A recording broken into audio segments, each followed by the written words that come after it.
खावसेजों बुंदों ज' जानांगौ ज' जानांगौ खावसेजों बुंदों सरकारनिफ्राय ओंखारबो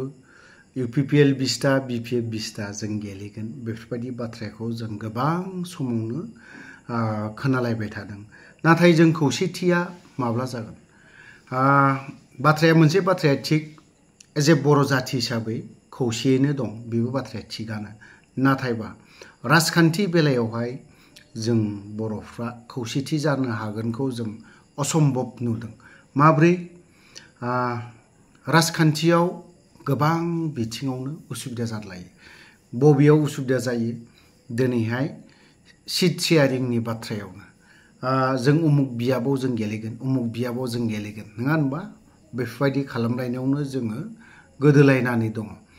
राजखान्थि बिथिङाव जों बर' हारिया गोबां जौगाबाय UPPLआबो जौगाबाय बै मोनसे BPF राजखान्थि दोलोआबो जौगाबाय आरो जोंनि फिसा फिसौ जायफ्रा दिनैहाय ससियेल मिडियायाव ओंखारग्रा बिथांमोनाबो राजखान्थिनि गोबां बुंनो गोरोंसै बा बेफोरखौ नायोब्ला राजखान्थि दोलोआव जों बर' जाथि सिंगेल जाथि हिसाबै राजखान्थियाव बिराद डेभेलपमेन्ट बिराद जौगाबोबाय माखासे बिथिङाव नायोब्ला नों बर' जाथिया बेसेबां जोरगोन बेसेबां थांनानै थाबावगोन नङा होनबा बे बाथ्राखौ जों एसे स्टाडि खालामोबा जों नुनो मोनगासिनो दङ दे जोंनि जेसेबां BSCआव मोनबोनाय BTCआव मोनबोनाय आरो BTRआव जाखिनि मोननाय बेफोर गासैबो स्क्रेप जानो थांगासिनोबो दङ आरो सानसे समाव एज ए बर' जाथि हिसाबै बै डेभेलपमेन्ट बा जौगाथाय बा जों जाखिनि एकर्ड खालामनाय बैफोरो स्क्रेपआव थांगुबैगोन बारा सम नांनाय नङा नाथाय जोंनि सोरबा फरायसा आफाद होन सोरबा साहित्य सभायानो होन सोरबा ट्राइबेल संघआनो होन बा जोंनि समाज दैदेनगिरिफ्रानो होन बा गुबुन गुबुन बिथिङावनो दैदेनगिरिफ्रा बा मेलेमजिबिफ्रा बै व्यक्तिफ्रा बुंलायसो गारदों जोंनि राजखान्थिया ज' जानांगौ नाथाय ज' जागोना माब्ला जों उन्दै समनिफ्रायनो खोनाबोगासिनो दं ज' जानायनि नाथाय ज' जागोना गोबां गोजाननि बाथ्रा दै आं जाखिनि नुहुरनाय जाखिनि मोनथिनाय जाखिनि बुजिनाय गोजाननि बाथ्रा जोंनि BSC BTC BTR बे मोनथाम एकर्डबो स्क्रेप जाजोबगोन बिनि उनावसो फिन जोंनि बर' जाथिया जोंनि नेक्स्ट जेनेरेशना फिन खनसेबाव आन्दलन खालामफिननांगोन अब्लासो जोंनि खारन दिनै BSC BTR बिनि खोथाखौथ' बाद दोन बे मोननै एकर्डखौ दोनथ' BTCआव जोंहा जाखिनि मोनबोनाय बैफोरखौनो मोजां इमप्लिमेन्ट जादोंब्लाबो नाथाय बेफोरखौ मोजां रोखोमैहाय सालायगिरिफ्रा नोंसोरनि BTCखौ आं मानो सालायनो ना बेफोरबायदि सानलायनाय दं नाथाय बे नङा थ' लोगोफोर गोलाव बाथ्रा बुंबाय गोलाव खोथा बुंबाय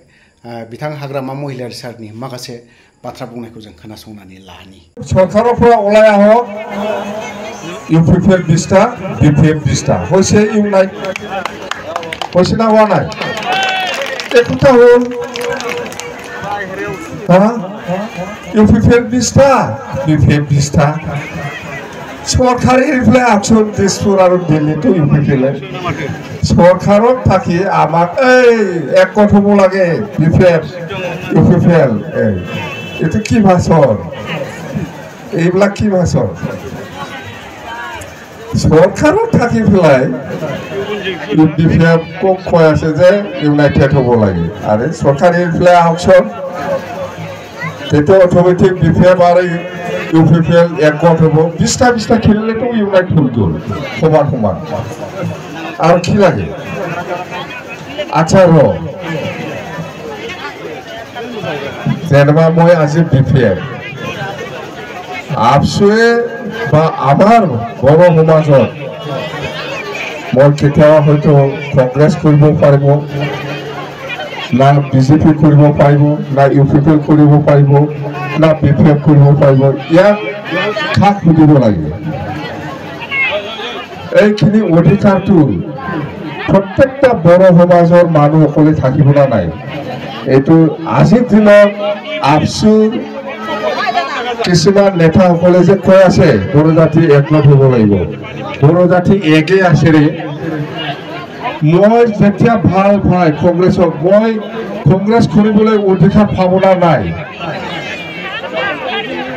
মই কেতিয়াবা বিজেপি ভাল পালে বিজেপি কৰিবলৈ অধিকাৰ ভাৱনা নাই এইটোহে